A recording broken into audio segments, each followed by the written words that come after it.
अस्सलाम वालेकुम students, in this lecture we discuss about canonical coordinates. जैसे कि प्रीवियस वीडियो में हमने डिस्कस किया था कि आर कैनोनिकल कोऑर्डिनेट्स को कैसे फाइंड आउट करना है in least symmetry of first order OD के लिए। तो इस लेक्चर में हम देखेंगे कि एस को कैसे फाइंड आउट करना है। हमारे पास कैनोनिकल कोऑर्डिनेट्स 2 हैं, आर और एस, और जब हमें लीस्ट सिमेट्री में फर्स्ट ऑर्डर ओडी को सॉल्व करना है तो उसके लिए हमें कैनोनिकल कोऑर्डिनेट्स चाहिए आर और एस। उसे फाइंड आउट करने के लिए हमने फार्मूलाज को डिस्कस किया कि जब हम आर कैनोनिकल कोऑर्डिनेट को फाइंड करना चाहते हैं तो देन हम आर के लिए फार्मूला लिखते हैं dy/dx is equal to eta by xi। ठीक है, नेक्स्ट हम जब एस को देखते हैं कि एस को कैसे फाइंड आउट करना है तो उसके लिए हम फार्मूला देखेंगे कि एस के लिए हमारे पास क्या फार्मूला है।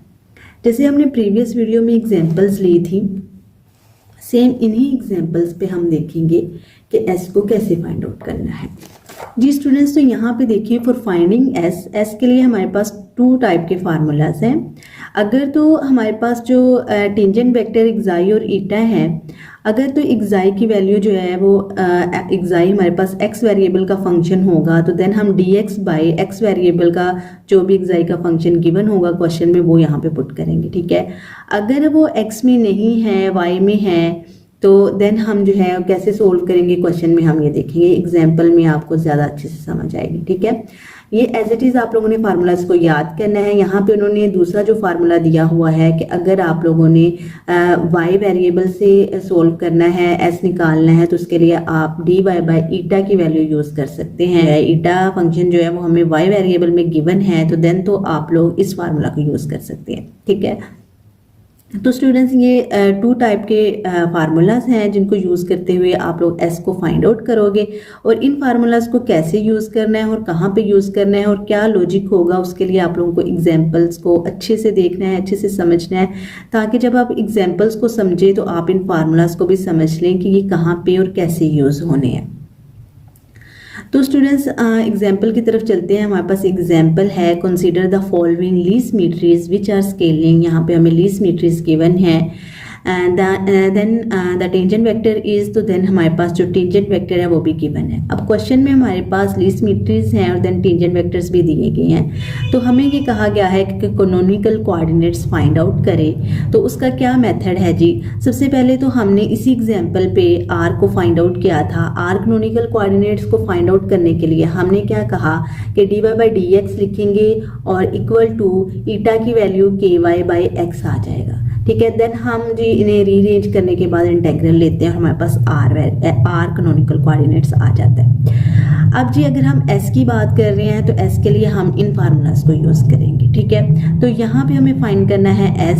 तो हम कहते हैं कि गिवन हमारे पास एक्साई की वैल्यू एक्स दी गई है और ईटा की वैल्यू ky दी गई है। बेसिकली हमारे पास जो ईटा की वैल्यू है वो y वेरिएबल में होती है, एक्साई की जो है एक्स में होती है। ठीक है, तो हमारे लिए ये ईजी हो जाता है सोल्व करना। लेकिन ये वैल्यूज़ जो हैं ये चेंज भी हो सकती हैं। हमें जो है वो एक्साई y में भी आ सकता है, ईटा y में भी आ सकता है, क्योंकि जो ईटा और एक्साई है वो किसके फंक्शन है? वो x और y के फंक्शन है ना, वो x और y पे डिपेंड कर रहे हैं।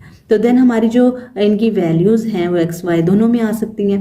लेकिन जो इस एग्जाम्पल में हमें टेंजेंट वेक्टर गिवन है उसमें हमें एक्साई की वैल्यू x में है और ईटा की वैल्यू हमारे पास ky में है। ठीक है, तो जी हमें इस तरह ये टेंजेंट वेक्टर गिवन है, देन हम s फाइंड आउट कर रहे हैं तो s is equal to dx by x. अब यहाँ पे देखें dx by x mean to से हमने फर्स्ट फार्मूला यूज़ किया dx बाई एक्साई।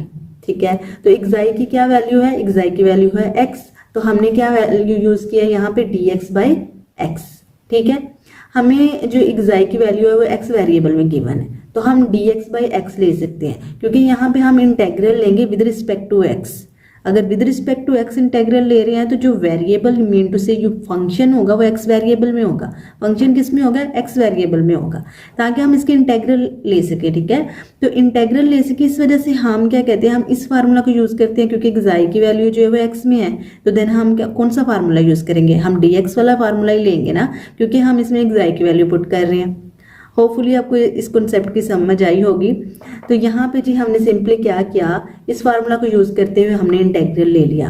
अब देखिए 1/x है, x का डेरिवेटिव ऊपर मौजूद है, x का डेरिवेटिव क्या है 1, विद रिस्पेक्ट टू x का डेरिवेटिव 1 है जो ऊपर है। अगर डेरिवेटिव नीचे वाले वेरिएबल का डेरिवेटिव ऊपर हो तो देन हम इंटीग्रेशन का क्या फार्मूला यूज करते हैं, ln x। हम इसकी क्या इंटीग्रेशन करते हैं, ln x। इंटीग्रेशन का तो आपको पता होगा ना कैसे करते हैं। तो यहाँ पे जी उन्होंने कहा कि एक तो हम s को इस तरह फाइंड आउट कर सकते हैं, दूसरा s का फार्मूला है कि dy बाई ईटा। तो यहाँ पे s is equal to integral dy by हम यहाँ पे कौन सी वैल्यू यूज करेंगे, हम ईटा की वैल्यू यूज करेंगे क्योंकि इंटेग्रल किसके रिस्पेक्ट है, y के। तो जो वेरिएबल है वो कौन सा यूज होगा, y का यूज होगा। तो यहाँ पे जी हमने ईटा की वैल्यू पुट कर दी। अब 1/k जो है वो एज अ कॉन्स्टेंट यूज हो रहा है, वो तो ठीक है बाहर आ गया। इंटेग्रल 1/y क्या होगा, ln y। तो यहाँ पे हमने इसका इंटेग्रल ले लिया। अब सिंपली हमने इस एग्जाम्पल में जो है वो दोनों फार्मूलाज को यूज कर लिया एग्जाम्पल में, और हमने इन दोनों को बता दिया कि कैसे यूज करना है। ठीक हो गया।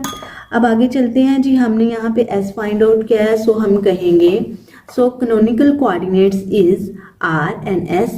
r हमारे पास आ गया y बाय x की पावर k एंड s हमारे पास ln x। प्रीवियस वीडियो में आप देख सकते हैं कि हमने r की वैल्यू कैसे फाइंड आउट की थी। हमने r की वैल्यू फाइंड की थी y बाय x की पावर k, ठीक है, वही हमने यहाँ पे लगाई है। एंड देन हमने यहाँ पे s फाइंड किया है ln x। तो जब हमारे पास r भी आ जाएगा s भी आ जाएगा, देन हम लिखेंगे so canonical coordinates is r and s। And r और s हम जो है वो इस तरह राइट डाउन कर सकते हैं। तो जी स्टूडेंट्स, हमने क्या किया, हमने कैनोनिकल कोऑर्डिनेट्स फाइंड आउट करना सीखे हैं और फार्मूलाज को कैसे यूज करना है वो देखा है यहाँ पे। अब एक थोड़ा सा और कॉन्सेप्ट है जो हम नेक्स्ट एग्जांपल में देखते हैं। सिमिलरली यहाँ पे उन्होंने ये बताया कि अगर हमें टेंजेंट वेक्टर इस तरह गिवन हो, एक्साई ईटा, एक्साई की वैल्यू एक्स स्क्वायर है और ईटा की वैल्यू एक्स वाई है, तो देन हम एस कैसे फाइंड आउट करेंगे। तो हमने सिंपली क्या किया, हमने कहा कि अगर हम इंटेग्रल ले रहे विद रिस्पेक्ट टू एक्स और देन हमारे पास कौन सी वैल्यू आएगी, एक्साई की, और एक्साई की वैल्यू किस में है, एक्साई का फंक्शन हमारे पास एक्स वेरिएबल में ही है। तो इसलिए हमने यहाँ पे x square equal to integral x की पावर -2 और यहाँ पे पावर रूल यूज करते हुए हमने इंटेग्रल ले लिया। तो हमारे पास क्या वैल्यू है, -1/x। तो इस तरह हमने क्या फाइंड आउट कर लिया, हमने एस फाइंड आउट कर लिया। ठीक है स्टूडेंट्स, अब एक और कॉन्सेप्ट ये है एस फाइंड आउट करने का कि अगर आपकी एक्साई की वैल्यू जो है वो यहाँ पे y में आ जाए और ईटा की वैल्यू जो है वो x में आ जाए, जैसे यहाँ पे हुआ। यहाँ पे क्या हुआ कि यहाँ पे हमारे पास जो एक्साई की वैल्यू वो तो एक्स स्क्वायर में है, तो हम तो ये फार्मूला यूज कर सकते हैं कि dx बाई एक्स स्क्वायर लिखेंगे, इंटेग्रल लेंगे तो एस फाइंड आउट हो जाएगा। लेकिन अगर हम ये फार्मूला यूज करें कि dy बाई ईटा लें, ठीक है, अगर हम dy बाई ईटा लें तो ईटा की वैल्यू एक्स वाई में है, इसमें क्या है, एक्स वेरिएबल भी इन्वॉल्व हो गया। लेकिन इंटेग्रल में तो हम with respect to y integral ले सकते हैं, अदर वेरिएबल तो नहीं आ सकता ना। तो हम यहाँ पे जो है dy बाई ईटा वाला फार्मूला यूज नहीं कर सकते। हमने सिंपली एक ही फार्मूला यहाँ पे यूज किया, dx बाई एक्स स्क्वायर यानी dx बाई एक्साई की वैल्यू, ठीक है। लेकिन dy बाई ईटा की वैल्यू हम यहाँ पे यूज नहीं कर रहे। क्यों नहीं कर रहे, क्योंकि हमें जो ईटा की वैल्यू गिवन है क्वेश्चन में वो हमें एक्स वाई में गिवन है। अगर तो ये हमें वाई में गिवन होती तो देन तो हम उस फार्मूला से भी एस की वैल्यू फाइंड आउट कर सकते थे। लेकिन यहाँ पे हमें एक्स वाई में गिवन है तो देन हम कौन सा फार्मूला यूज करेंगे, हम dx बाई एक्स स्क्वायर वाला फार्मूला यूज करते हुए एस की वैल्यू फाइंड आउट कर लेंगे। लेकिन हम dy बाई ईटा की वैल्यू पुट करके हम s की वैल्यू फाइंड नहीं कर सकते। ये लॉजिक है यहाँ पे। इसलिए हमें s के 2 फार्मूलाज दिए गए हैं, एक तो dx से और एक dy से इंटेग्रल लेना है, ठीक है। तो जब हमने टेंजेंट वेक्टर देखने हैं तो हमने उनकी वैल्यूज को भी देखना है कि जो एक्साई है वो x पे डिपेंड कर रहा है, y पे कर रहा है, या इसका फंक्शन x में है या y में है, और ईटा का जो है वो x में है या y में है, ठीक है। बेसिकली एस फाइंड आउट करने के लिए जो हमारे पास फार्मूला है उसका अगर हम इंटेग्रल ले रहे हैं dx से, तो जो एक्साई की वैल्यू वो x में ही होनी चाहिए और जो ईटा की वैल्यू वो y में होनी चाहिए, ठीक है। लेकिन अगर ये इंटरचेंज हो जाए, यहाँ पे हमारे पास एक्साई की वैल्यू y में आ जाती है या ईटा की वैल्यू x में आ जाती है, तो उसके लिए क्या रूल है ये हमने नेक्स्ट वीडियो में देखना है, ठीक है। अभी हमने इसमें टू कॉन्सेप्ट देखे हैं कि एस फाइंड आउट करने के हमारे पास 2 फार्मूलाज हैं और उनको कैसे यूज़ करना है, सिंपली हमने ये देखा है अभी। लेकिन बहुत ही इम्पोर्टेंट कॉन्सेप्ट है जो हम नेक्स्ट वीडियो में डिस्कस करेंगे कि एक ऑर्डिनरी डिफरेंशियल इक्वेशन को हमने सोल्व करना है, उसका जनरल सोल्यूशन फाइंड आउट करना है लीस्ट मेट्रिक्स में। तो उसके लिए हम कैनोनिकल कोऑर्डिनेट्स कैसे फाइंड आउट करेंगे, और अगर यहाँ पे हमारे जो फंक्शन है वो इंटरचेंज हो जाए, यहाँ पे xi की वैल्यू हमारे पास y में आ जाए या एटा की वैल्यू x में आ जाए, इंटरचेंज हो जाए, तो देन हमारा जो मेथड होगा कैनोनिकल कोऑर्डिनेट्स फाइंड आउट करने का वो क्या होगा, ये हम देखेंगे। और नेक्स्ट हमने मोस्ट इम्पॉर्टेंट एग्जांपल भी सॉल्व करनी है नेक्स्ट वीडियो में। तो स्टूडेंट्स, अगर आप लोग को समझ आ रही है तो देन आपने चैनल को सब्सक्राइब करना है, बेल आइकन पर प्रेस करना है, ताकि आप लोगों को इन्फॉर्मेटिव वीडियोज़ जो हैं वो मिलती रहें। Thanks so much for watching the video.